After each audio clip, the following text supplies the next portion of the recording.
and I'll read something from Duane's book here, The Real Far Country. Gopal Das said that if you give all, you will get all. In this true statement, there is real wisdom. It means that if you give up everything by its own true reality, it must serve you in return with the sound light reality of itself. You will then receive riches that surpass all else on earth. And in exchange for this, you will gain a real freedom that is greater than any bird flying in the air. You will then be set free in limitless worlds and untold universes.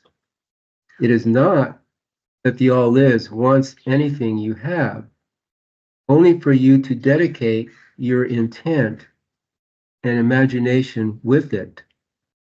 Then it provides for you.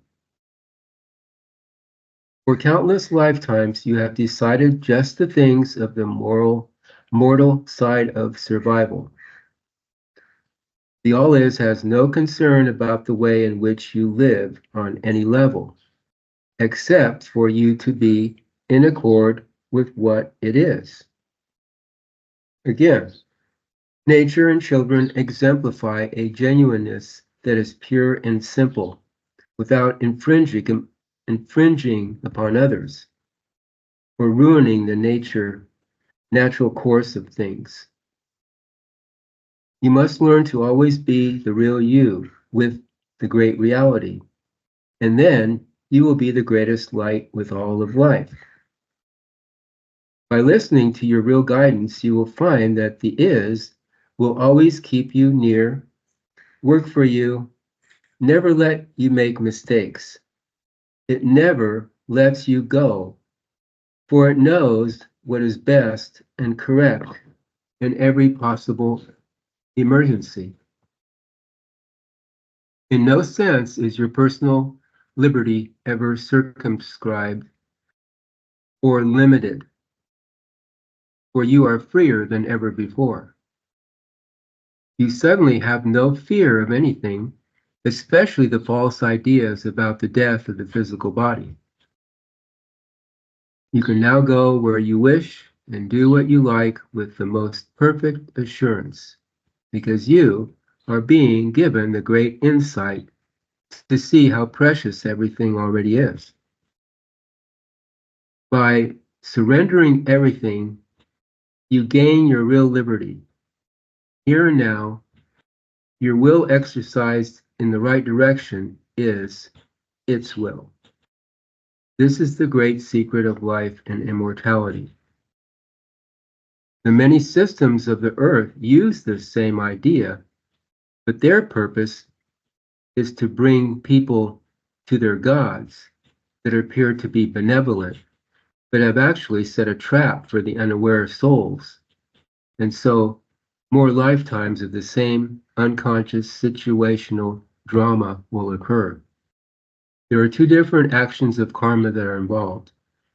One is from the negative forces that rule over society and get people to follow the authoritative routines and dictates of the lower worlds.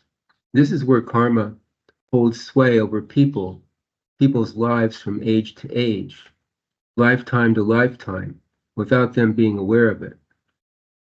This area is where darkness rules and people are always struggling with the authorities they have looked to for help. But they will never get the assistance they are looking for because of their low level of awareness and agreements to the dualistic forces they are dealing with. Their life will balance out at times, and they may enjoy long periods of personal gain. And so the Dark Lords will stay in the shadows until they are once again bored with themselves, and they will appear in a person's life and influence the situations around them, like that of the so-called oil crisis that has been a ploy since the beginning. Of course, the average person will not be aware enough to see what is really taking place. So they will accept the fact of what their authoritative figures provide with their premeditated speeches. And so most people will figure that this is how their life is to be. The idea is always presented in the minds of the unaware that the future will be brighter. Look at the history of mankind. Where is the brightness? The masses are always led to believe in a future that can only be a fallacy. Then there is us and being a real guide where you are taken care of by the All-Is. From the moment you are brought into the circle of the sound light reality, your old karma is transferred from the forces of brutality to be worked out within this lifetime so that you do not have to return here again. To the world, what I am telling you both of you does sound rather strange, but you already know the reality of it. This is why the two of you are so needed in this world of nothingness. You will provide a real service that others cannot. In the mid-60s, I will transfer the golden reality to you, Paul. And then around the year 2000, you will give it to Duane. Again, there will be two caretakers between Paul and you, Duane, who will fumble the ball, you might say, but the world will eventually recognize the valuable lessons they will have brought. Both of them will be swept away by the influence that rules mankind. By practicing the real guidance, you conquer the lower worlds and then the higher worlds. This is the true secret way of the real sound and light of the All-Is.